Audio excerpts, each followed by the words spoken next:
Capítulo 1 del pueblo de los ciegos. Desperté con un silencio extraño.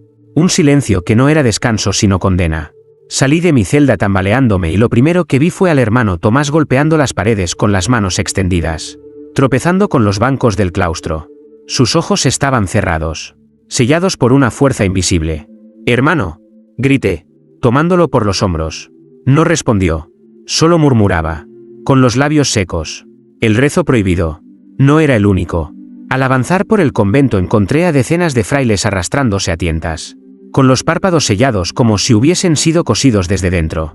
No dormían, no soñaban, rezaban, y cada sílaba brotaba con una cadencia perfecta, como si fueran un solo cuerpo, un solo coro, una sola voluntad. Salí corriendo al pueblo, buscando respuestas, pero allí el horror era aún mayor. Hombres, mujeres, niños, todos yacían de rodillas en las calles, con los ojos cerrados. No gritaban ni lloraban, repetían el rezo como si fuera lo único que quedaba de ellos. El sonido era insoportable, un océano de voces unidas en la misma plegaria oscura, retumbando contra las paredes de piedra. Las campanas de la iglesia repicaban solas, al ritmo de aquel cántico blasfemo. Me acerqué a una anciana que conocía de la aldea. Le sacudí los hombros, rogándole que despertara. Pero cuando sus labios se abrieron, no habló con su voz, sino con la de todos. «Ya no necesitamos ver. Lo hemos entregado todo al ojo». Retrocedí con el corazón golpeándome el pecho. El aire estaba denso, cargado de ceniza, como si el cielo mismo se hubiese clausurado sobre nosotros. Y entonces comprendí la cruel ironía, en la primera parte del rezo. Los muertos habían abierto los ojos. Ahora, en la segunda, los vivos debían cerrarlos para siempre. Yo era el único que aún podía mirar, el único condenado a presenciar lo que venía. Y sentí que esa excepción no era un don, sino una trampa. Porque si todos habían renunciado a la vista, era porque lo que estaba a punto de revelarse no debía ser contemplado por ningún hombre.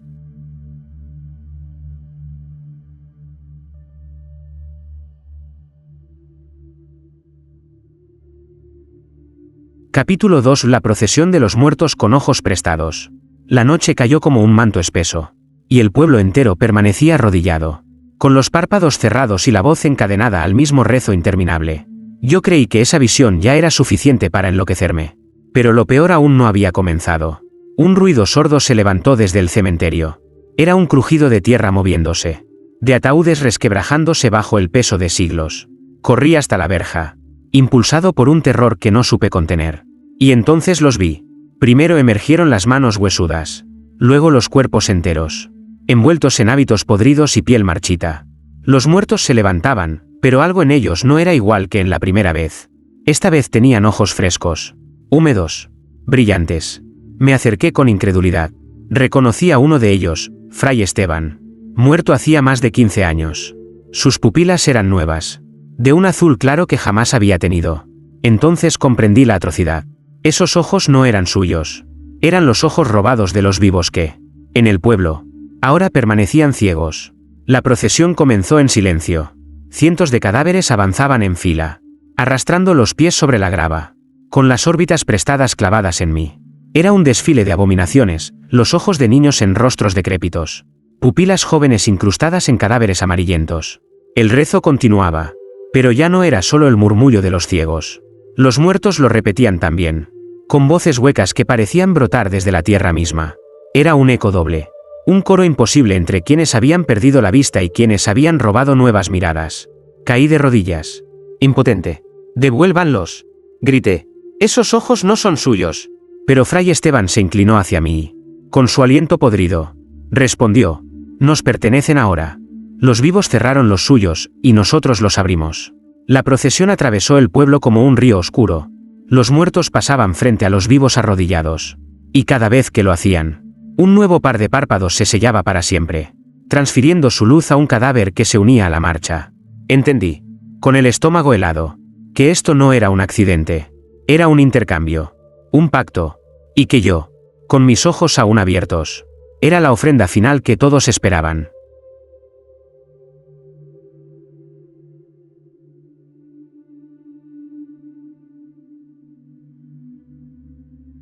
Capítulo 3. El Inquisidor. La procesión de los muertos con ojos prestados aún recorría las calles cuando escuché el retumbar de cascos de caballos en la distancia. No era común que alguien llegara al convento de noche, mucho menos en medio de aquel horror. Me escondí entre las sombras, observando. Una carreta negra, sin emblemas, se detuvo frente a la iglesia.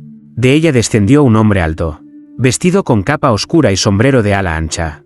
Llevaba una cruz de hierro al cuello, pero no brillaba como símbolo de fe, sino como un arma. Sus ojos, extrañamente, estaban vendados con una tela blanca. Se presentó sin titubear. Soy el Inquisidor. Vengo a poner fin al rezo. Su voz era grave, firme, como quien carga con secretos imposibles de pronunciar. Los hermanos vivos, aún ciegos y murmurando el cántico, no reaccionaron. Los muertos de la procesión se detuvieron frente a él, clavando en su figura sus pupilas robadas. El Inquisidor no retrocedió. Levantó un libro que no se parecía a ningún misal conocido, encuadernado en cuero ennegrecido, con marcas grabadas que parecían moverse bajo la luz de la luna. Al abrirlo, no leía, recitaba de memoria. Pero lo que más me estremeció fue que sus palabras no eran diferentes del rezo prohibido. No lo combatía, lo completaba. Me atreví a hablar. Detente. Tú no vienes a salvarnos. Vienes a invocar algo peor. Él giró su rostro vendado hacia mí, con una calma aterradora. Respondió. Tú abriste los ojos de los muertos. Yo abriré lo que está detrás de esos ojos. Las sombras del cementerio se agitaron. Los cadáveres se inclinaron ante él como si reconocieran a un maestro. Los vivos, aún ciegos, comenzaron a repetir las frases de su boca, como si fueran un eco perfecto. Supe entonces que la Iglesia no lo había enviado para protegernos. Lo había enviado para usarme, para aprovechar el desastre que yo había desatado. El Inquisidor no era un enemigo del rezo, era su profeta, y con cada palabra que salía de su garganta, sentía que el mundo entero se acercaba un paso más al abismo.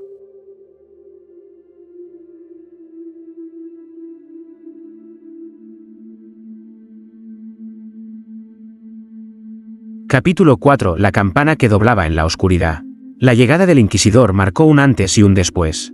El convento, el pueblo, todo lo que yo conocía ya estaba corrompido. Pero con su presencia la corrupción adquirió ritmo, como si él fuese el director de una misa imposible. Esa misma noche, las campanas de la iglesia comenzaron a sonar solas. No era el repique alegre de las fiestas ni el toque solemne de los entierros. Era un golpe grave, profundo, que resonaba como el latido de un corazón enfermo. ¡Bum! La primera campanada sacudió el aire, y con ella un grupo de aldeanos se desplomó en la calle. Al abrirlos, descubrí que sus ojos estaban cerrados para siempre, sellados como los de los frailes. ¡Bum! La segunda campanada hizo que los cadáveres de la procesión avanzaran un paso al unísono, como guiados por un metrónomo infernal. El Inquisidor levantó su libro ennegrecido y, sin necesidad de mirar, recitó: cada toque es un pacto, cada silencio, un precio. Yo lo comprendí demasiado tarde. Las campanas no eran un accidente, eran parte del ritual. Con cada tañido, los vivos entregaban sus miradas y los muertos reclamaban un nuevo cuerpo. Intenté taparme los oídos, huir del sonido, pero era inútil. El eco se metía en la sangre, golpeando desde dentro, obligándome a sentir que yo también era parte de ese ritmo. En la tercera campanada, el cielo se oscureció como si hubiese caído un eclipse repentino. Los ojos suspendidos en lo alto, los mismos que habían abierto en la primera parte del rezo, comenzaron a parpadear al compás de los golpes metálicos. El pueblo entero quedó convertido en un teatro macabro. Los vivos caían uno a uno, ciegos, murmurando el rezo. Los muertos caminaban como un ejército, sus ojos prestados brillando con un fulgor húmedo. Y el Inquisidor, de pie bajo la torre, alzaba las manos como si él mismo tocara la campana invisible.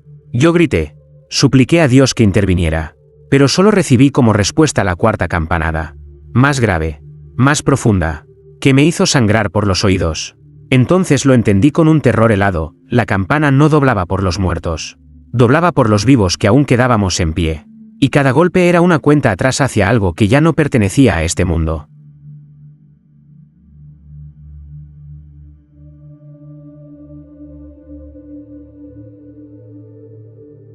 Capítulo 5. El niño que veía a través de los muertos. Tras la cuarta campanada, el pueblo entero quedó en un silencio roto solo por el rezo constante de los ciegos. Yo caminaba entre cuerpos arrodillados, buscando una señal de vida verdadera, cuando escuché algo distinto, una risa débil, infantil. Me giré y lo vi. Un niño, no mayor de 8 años. Estaba de pie en la plaza. No tenía la mirada sellada como los demás. Sus ojos estaban bien abiertos, brillando con un fulgor inquietante. Por un instante sentí alivio, pensé que no estaba solo. Me acerqué y le pregunté: ¿cómo es que puedes ver? El niño me observó con una calma aterradora y respondió: porque estos ojos no son míos. El frío me atravesó la espalda. El pequeño alzó la mano y señaló hacia el cementerio. Allí, entre la procesión de cadáveres, vi a una anciana que reconocí de inmediato, era su abuela. Muerta hacía semanas. Su cuerpo marchaba con los demás, pero sus cuencas estaban vacías, sangrando hilos negros. Ella me los prestó, dijo el niño con voz que no parecía suya. Cuando cerró los suyos, los míos se abrieron. Ahora veo lo que ella ve. Lo tomé por los hombros, desesperado. No lo digas, no lo aceptes, te convertirás en su espejo. Pero el niño sonrió, una sonrisa triste y madura, impropia de su edad. No puedo detenerlo. Cada palabra del rezo me enseña más. Yo miro por ella, y ella mira por mí. Entonces sus pupilas cambiaron. En cuestión de segundos pasaron del azul claro al verde oscuro, luego al marrón, como si decenas de ojos desfilaran dentro de él. Finalmente, se quedaron en un blanco lechoso que me heló la sangre. Ellos quieren mostrártelo, susurró, extendiendo su pequeña mano hacia mí. Si los tocas, tú también verás. Retrocedí aterrado, negando con la cabeza. Pero ya era tarde, incluso sin tocarlo. Las imágenes comenzaron a invadir mi mente. A través de los ojos del niño vi la procesión desde dentro de la tumba. Sentí la tierra húmeda en mi pecho, los gusanos reptando en la lengua, y la certeza de que miles de muertos estaban ansiosos por compartir su visión conmigo. Caí de rodillas, temblando. El niño se alejó despacio, caminando entre los cuerpos ciegos que lo dejaban pasar como si reconocieran su nuevo poder. Y en ese instante comprendí que la inocencia no era refugio. El rezo también había alcanzado a los más puros. El último bastión había caído. Capítulo 6. Los espejos sin reflejo. El niño desapareció entre la multitud de cuerpos arrodillados. Y yo quedé temblando, sabiendo que la frontera entre vivos y muertos se había borrado para siempre. Traté de regresar al convento buscando respuestas, pero lo que encontré fue un nuevo horror. En el claustro había decenas de espejos. Los usábamos en tiempos antiguos para las procesiones de Semana Santa, adornados con marcos dorados y cubiertos la mayor parte del año. Esa noche, alguien, o algo, los había destapado. Me acerqué al primero con un hilo de esperanza. Tal vez podría ver mi rostro, recordarme humano en medio de la locura. Pero el espejo estaba negro, opaco, como un lago de tinta. No reflejaba nada, ni siquiera la llama de la vela que sostenía. Me incliné más, y entonces lo vi. En el fondo de la superficie oscura parpadeó un ojo. No el mío, no el de ningún vivo. Era un ojo que me miraba desde el otro lado, húmedo, cargado de odio. Retrocedí, pero el eco de la campana volvió a sonar en mi cabeza, obligándome a mirar. En cuestión de segundos, todos los espejos comenzaron a abrir ojos en su interior. Cientos, miles, parpadeando al mismo tiempo, como si las paredes mismas se hubiesen transformado en un enjambre de miradas condenadas. Son portales, dijo una voz a mi espalda. Era el inquisidor. Se acercó despacio, el rostro aún cubierto por la venda blanca, y con el libro negro en las manos. Los espejos nunca fueron reflejos, continuó, fueron ventanas. Y ahora, gracias al rezo, ya no ocultan su verdadera función. ¿Ventanas hacia qué?, pregunté, temblando.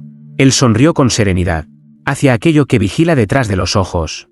Los espejos comenzaron a temblar, y de su superficie oscura brotaron manos huesudas, dedos que arañaban el aire buscando cuerpos que poseer. El claustro entero se llenó de ese ruido insoportable, uñas raspando vidrio, respiraciones atrapadas en otra dimensión. Intenté huir, pero el inquisidor extendió su mano y pronunció una frase del rezo. Los espejos respondieron con un coro de voces huecas que repetían mis propios pecados en susurros interminables. Comprendí entonces que ya no era dueño de mi reflejo. Lo que veía en esos cristales no era mi imagen, sino el juicio eterno de quienes yo mismo había despertado. Caí de rodillas, cubriéndome el rostro, y cuando me atreví a mirar de nuevo, un solo espejo brillaba distinto. En él no había ojos de muertos, ni manos, sino mi propio reflejo. Pero sonreía, aunque yo no lo hiciera.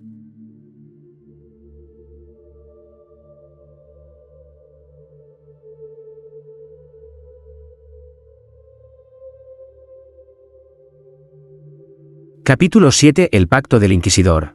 El espejo seguía sonriendo con un gesto que no me pertenecía. Yo retrocedí, Pero el inquisidor se adelantó, posando su mano enguantada sobre el marco dorado. La superficie negra vibró como agua, y la sonrisa de mi reflejo se alargó grotescamente hasta convertirse en una mueca imposible. ¿Lo ves?, murmuró él con voz solemne. No eres dueño de tu alma. Ellos la reclaman. Y yo soy el puente. El inquisidor retiró la venda que cubría sus ojos. Me esperaba un rostro mutilado. Pero lo que descubrí fue peor, sus cuencas estaban vacías. Y en lugar de pupilas tenía 2 espejos diminutos, brillando con luz enfermiza, cada vez que parpadeaba. Los espejos mostraban escenas de tumbas abiertas, cadáveres rezando, pueblos enteros de rodillas. Yo ofrecí mi mirada, dijo. A cambio, recibí el don de ver a través de todos los muertos. Me quedé helado. Él no era un enemigo del rezo, era su apóstol más fiel. Entonces abrió su libro ennegrecido y comenzó a leer un texto escrito en una lengua que me desgarraba los oídos. Con cada palabra, los espejos del claustro se agitaban y de ellos emergían voces que no eran humanas, sino ecos antiguos, como si las piedras del mundo estuvieran rezando. ¿Qué has hecho?, grité, intentando cubrirme los oídos. El inquisidor levantó la mirada, con una calma insoportable. Lo que debiste hacer desde el principio, un pacto. Los vivos entregan sus ojos. Los muertos entregan su silencio, y a cambio, lo que aguarda detrás de ambos despierta. Los espejos comenzaron a quebrarse. Pero en lugar de astillarse, de cada grieta salieron lenguas de humo que se enredaban en el aire como serpientes. Cada hebra de humo contenía un ojo diminuto. Parpadeando con furia, me abalancé sobre él, tratando de arrebatarle el libro. Pero apenas lo toqué sentí un dolor abrasador. Era como si hubiese puesto mis manos sobre hierro incandescente. Caí al suelo, convulsionando, mientras mi reflejo en el espejo se reía a carcajadas. El inquisidor cerró el libro y se inclinó hacia mí. Acepta el pacto, hermano.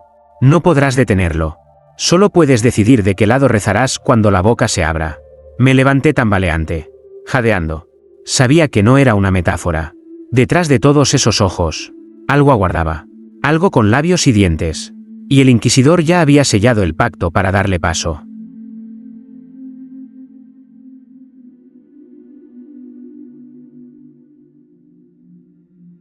Capítulo 8. La misa de los ciegos. El amanecer llegó, pero el sol no trajo luz. El cielo estaba cubierto por una bruma rojiza que parecía filtrarse desde los ojos abiertos en las nubes. El inquisidor convocó a todos los habitantes del pueblo, vivos y muertos, a reunirse en la iglesia. Yo lo seguí en silencio, con el estómago helado, sabiendo que lo que estaba por presenciar no era misa, sino blasfemia. El templo estaba repleto. Los vivos, con los párpados sellados, fueron guiados hasta los bancos. Se sentaban como estatuas, murmurando el rezo prohibido con una precisión sobrehumana.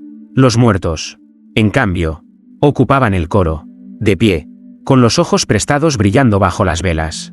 El contraste era insoportable, carne podrida con pupilas frescas, huesos cubiertos de miradas que no les pertenecían. El inquisidor se colocó frente al altar, con los brazos extendidos. Abrió su libro negro, y la iglesia entera enmudeció. El silencio duró solo un instante, porque en el mismo momento en que él pronunció la primera frase, los vivos y los muertos respondieron al unísono, como si fueran un solo cuerpo, una sola congregación, in oculis aeternum. El eco rebotaba en las paredes, pero no era eco, eran voces dentro de los espejos, voces que repetían desde todas partes. Sentí que el suelo temblaba, que las piedras mismas estaban rezando. Me arrodillé sin querer, presionado por una fuerza invisible. Y mientras el inquisidor continuaba, comprendí la perversidad. Esa misa no ofrecía pan ni vino, ofrecía miradas. Cada frase arrancaba un destello de luz de los ojos prestados, y esa luz era absorbida por el altar. Los vivos comenzaron a convulsionar. Sus párpados sangraban mientras el rezo se intensificaba. Los muertos, en cambio, adquirían fuerza, como si cada palabra les devolviera un poco más de carne, un poco más de voz. En el clímax de la ceremonia, el inquisidor gritó: «Hoy la iglesia deja de ser templo. Hoy el mundo entero será su misa». Y entonces la campana sonó. No una, sino 7 veces seguidas, con golpes tan profundos que las vidrieras estallaron. A través de los cristales rotos vi lo imposible, el cielo mismo rezaba, con letras de fuego formándose entre las nubes, repitiendo el cántico prohibido. Quise huir, pero mis rodillas seguían clavadas al suelo. La misa me había atrapado. Y supe con un terror helado que no habría comunión ni absolución, solo entrega, y el sacrificio aún no había comenzado.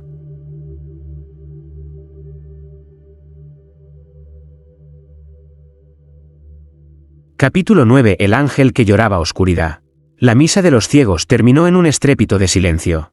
El inquisidor cerró su libro negro y todos, vivos, muertos y aquellos que ya no eran ninguna de las dos cosas, se quedaron inmóviles, como si aguardaran una señal desde lo alto.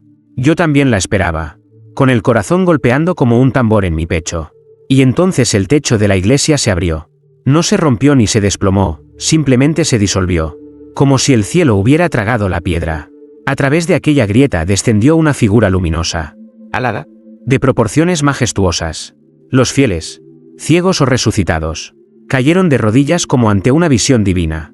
Por un instante, creí que era salvación, que un ángel de Dios venía a poner fin al rezo maldito. Pero pronto vi la verdad. El ángel no traía luz, sino sombra. Sus alas eran blancas. Sí, pero se deshacían en ceniza al batirse. Su rostro estaba cubierto por un velo, y debajo de él, sus ojos lloraban. No lágrimas de agua, sino un líquido negro, espeso, que caía como ríos de tinta sobre el altar. Donde tocaban, las piedras se corroían como si fuesen carne viva. Los ciegos murmuraban con devoción. Es el heraldo del ojo. El inquisidor alzó las manos en señal de bienvenida. Por fin se ha dignado a escucharnos. El ángel giró su rostro hacia mí. A pesar de la distancia, sentí la presión de su mirada como un cuchillo en la frente. Y entonces habló, no con voz humana, sino con un rugido que era a la vez canto, tormenta y oración. No vine a salvaros, vine a prepararos. El líquido oscuro seguía brotando de sus ojos, inundando la nave de la iglesia. Los muertos lo bebían con ansia, como si fuese sangre prometida. Los vivos, aún arrodillados, abrían la boca y dejaban que las gotas les cubrieran los labios. Yo retrocedí, asqueado, pero no pude evitar que una gota cayera sobre mi piel. Ardió como fuego, y en ese ardor vi imágenes, un cielo lleno de ojos, una boca gigantesca que aún no se abría, un rezo que no terminaba jamás. El ángel lloraba oscuridad para alimentar lo que venía. No era un mensajero de Dios, sino el heraldo del juicio, y comprendí con terror que lo que se avecinaba no era el fin, era apenas la preparación para la apertura de la boca.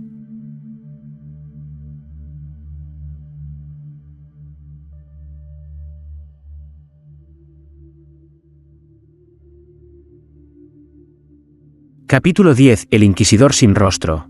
El ángel seguía llorando ríos de oscuridad, y cada gota alimentaba a los muertos, dándoles una fuerza que ningún cuerpo debía poseer. Yo miraba horrorizado, pero mi espanto se multiplicó cuando el inquisidor, de pie frente al altar, levantó las manos hacia aquel ser como si lo hubiera estado esperando desde siempre. El ángel dejó caer un chorro más espeso de lágrimas negras directamente sobre él. El inquisidor no se apartó, abrió los brazos y dejó que el líquido le cubriera la cabeza. Un rugido recorrió la iglesia. Los vivos ciegos comenzaron a golpearse el pecho al compás de la campana, y los muertos dieron un paso al frente, reverentes, como si asistieran a una coronación. Yo grité, pero mi voz se perdió en el coro del rezo. El inquisidor arrancó la venda blanca de sus ojos y, por un segundo, vi el rostro de un hombre. Solo un segundo. Después, su piel comenzó a derretirse como cera al fuego. La carne se deslizó sobre su pecho. La nariz se deshizo. Los labios se resquebrajaron dejando al descubierto la calavera. Y cuando creí que solo quedaría hueso, ocurrió lo imposible. En lugar de ojos, en su cráneo brillaba un único ojo gigantesco, ocupando todo el espacio entre frente y mandíbula. Ese ojo parpadeó una vez y la iglesia entera tembló.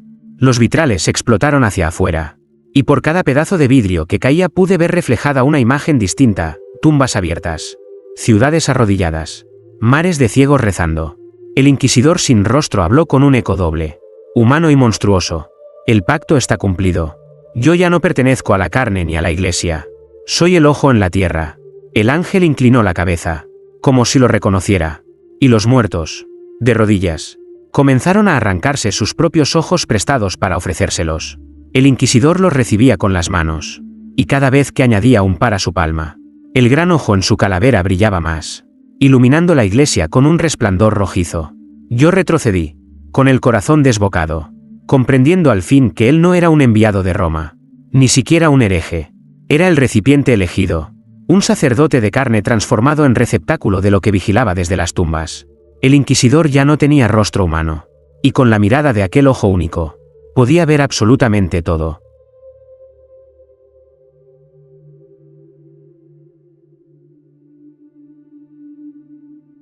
Capítulo 11. Los cantos en el cielo. El inquisidor sin rostro permanecía erguido en el altar, con aquel único ojo brillando como un sol oscuro. Su mirada era insoportable, no se posaba sobre mí, sino a través de mí, como si pudiera leer cada pensamiento y cada pecado escondido en mi memoria. De pronto, el silencio de la iglesia se quebró. No fue por las voces de los vivos ni de los muertos, sino por algo mucho más alto. El rezo prohibido empezó a escucharse en el cielo. Al principio, eran notas dispersas, como el murmullo del viento entre las nubes, pero poco a poco se convirtieron en un coro inmenso, profundo, que vibraba en cada piedra del convento. Levanté la vista y lo vi, letras de fuego, en un idioma desconocido. Se escribían solas entre los nubarrones, danzando como himnos ardientes. Los vivos, aún ciegos, levantaron sus rostros al cielo como si pudieran ver. Los muertos extendieron los brazos, temblando de éxtasis. Y todos, absolutamente todos, repitieron el canto. Yo traté de taparme los oídos, pero fue inútil. No era un sonido físico, era un canto que nacía dentro de mi cráneo, como si cada hueso fuera una cuerda vibrante. El dolor era insoportable. El inquisidor alzó su libro ennegrecido y gritó con una voz que ya no era humana.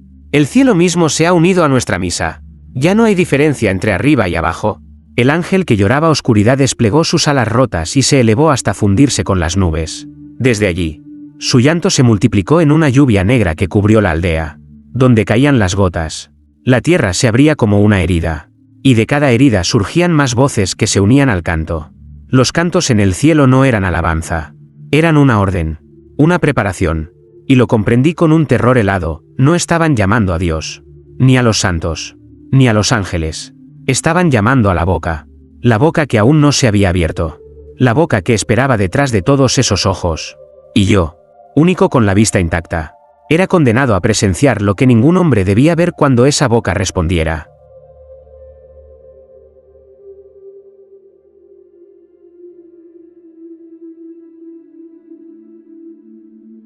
Capítulo 12. El convento que dejó de existir. El canto en el cielo no cesaba.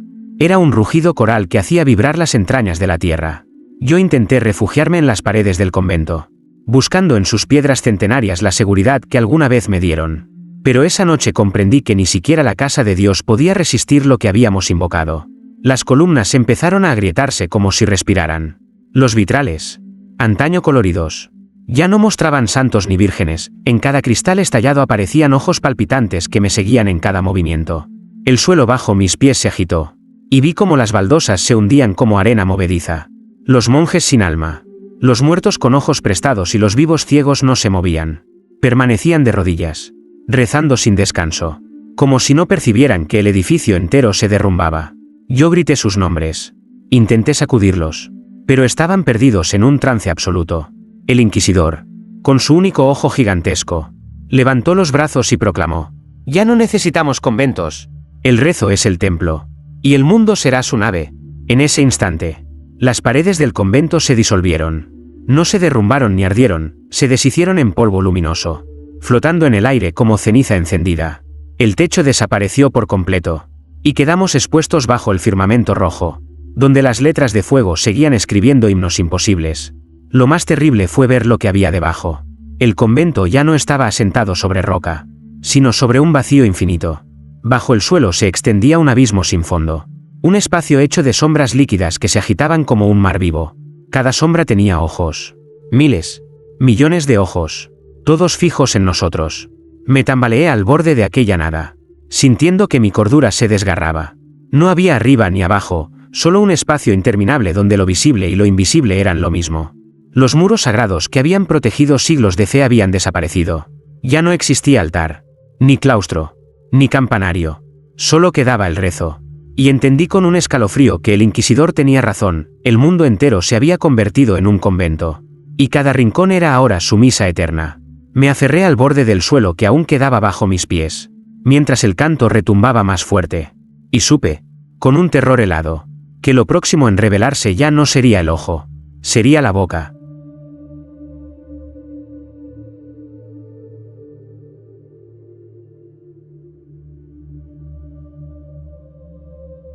Capítulo 13. La boca en el cielo. El cielo ardía con letras de fuego, y los ojos suspendidos en la bóveda nocturna parpadeaban al compás del rezo. Yo creí haber tocado fondo cuando el convento se deshizo en la nada. Pero aquella visión era solo el preludio. De pronto, los cantos enmudecieron. Un silencio absoluto se extendió, tan denso que podía oír la sangre en mis venas. Los vivos, aún ciegos, se quedaron quietos como estatuas. Los muertos con ojos prestados alzaron los rostros hacia lo alto, esperando. Incluso el inquisidor, con su único ojo gigantesco, inclinó la cabeza con reverencia. Entonces ocurrió, entre los nubarrones rojos, justo en el centro del firmamento, los ojos se apartaron como estrellas corriendo de su órbita, y en medio de ese vacío comenzó a formarse una grieta. No era luz ni sombra, era carne. Una línea que se extendía de un extremo a otro, tensándose como un párpado al invertirse. La grieta se abrió lentamente, y comprendí con horror que no era un párpado. Era una boca, gigantesca, descomunal. Sus labios se extendían de horizonte a horizonte. De sus comisuras caían hilos de saliva oscura que descendían como ríos sobre el pueblo. Cada gota que tocaba el suelo generaba un cráter humeante, como si el mundo no pudiera soportar su contacto. Los vivos comenzaron a sonreír, aunque seguían ciegos. Los muertos aplaudían con huesos rotos, como si la llegada de la boca fuera la culminación de toda la historia humana. El inquisidor levantó los brazos y gritó: «El Verbo encarnado regresa a reclamar lo suyo». La boca se movió. Sus labios se estremecieron, y de ellos salió un soplido que arrasó las nubes y apagó las estrellas.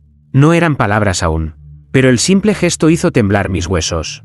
Sentí que cada fibra de mi cuerpo quería postrarse, obedecer, rendirse a esa voz que todavía no se había pronunciado. Yo lloraba, suplicando a Dios, pero incluso mi oración se deshacía en los labios. Nada podía competir con aquella apertura. La boca abrió un poco más, y en su interior vi hileras interminables de dientes, brillando como montañas de hueso. Detrás de ellos, un abismo absoluto, como si todo el universo hubiera estado oculto en su garganta. Y entonces, por primera vez, habló, no en lengua humana, no en latín ni en rezos. Habló con un murmullo que era a la vez trueno, viento y tumba, un murmullo que no entendí, pero que mi alma reconoció con pavor. Era el inicio de un nuevo rezo, el rezo de la boca.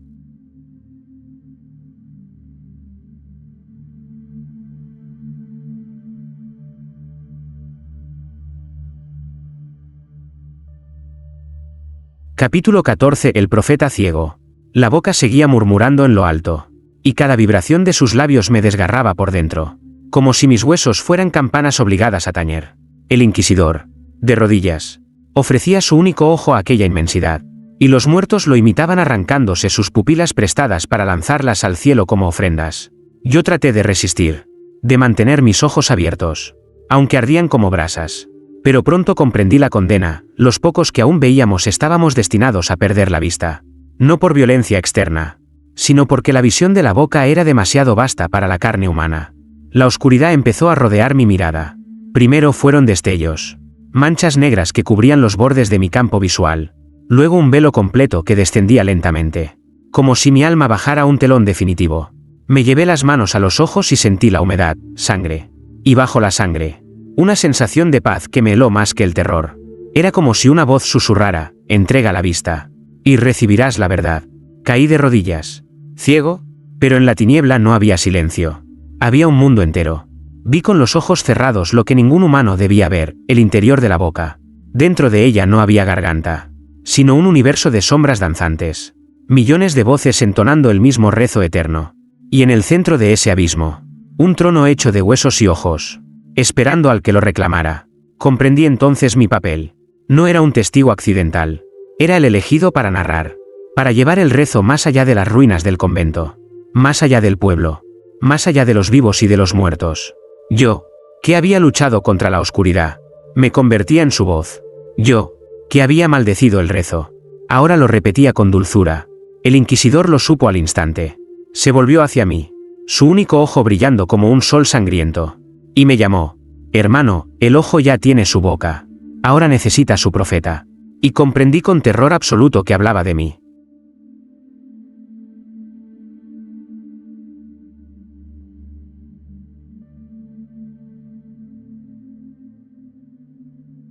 Capítulo 15. El silencio imposible. El rezo se había vuelto inquebrantable. El cielo rugía con la voz de la boca.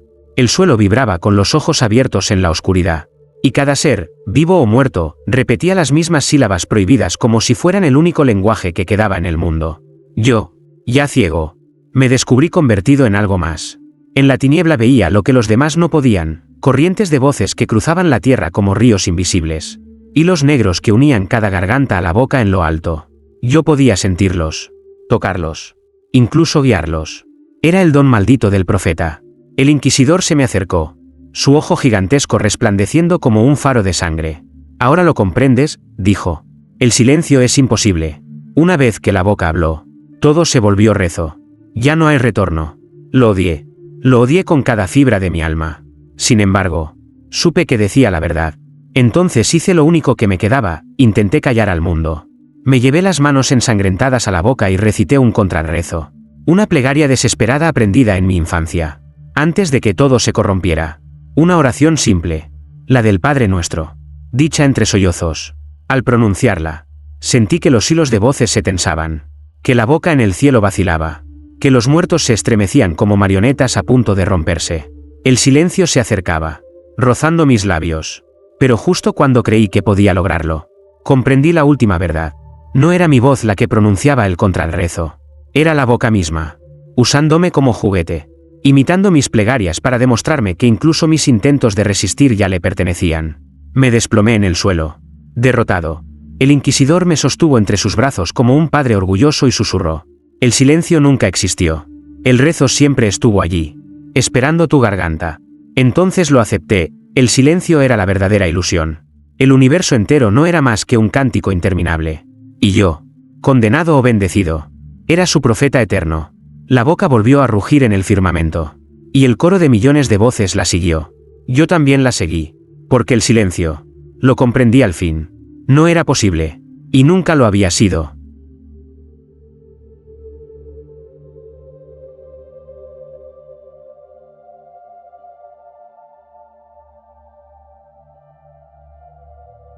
Epílogo parte 2. El silencio imposible no fue un final, sino una transición. Cuando mi garganta se unió al rugido eterno de la boca, pensé que ya no quedaba nada más que rezar. Pero en la ceguera aprendí otra verdad: la boca no era el principio ni el fin, era apenas una de las llaves. En mis visiones oscuras lo vi, más allá del cielo donde flotaban los ojos y retumbaba la boca. Había un círculo mayor. Un vacío inmenso en el que resonaban ecos de otras presencias. No eran ojos ni labios, eran oídos. Millones de oídos colgando en la nada, esperando. Y comprendí con un temblor que me quebró el alma: todo este tiempo no estábamos rezando para adorar, estábamos rezando para ser escuchados. Lo que viene no necesita abrir los ojos ni la boca, solo necesita escuchar. Y una vez que lo haga, el universo entero será su confesionario. Ahora lo sé. El verdadero horror aún no ha comenzado.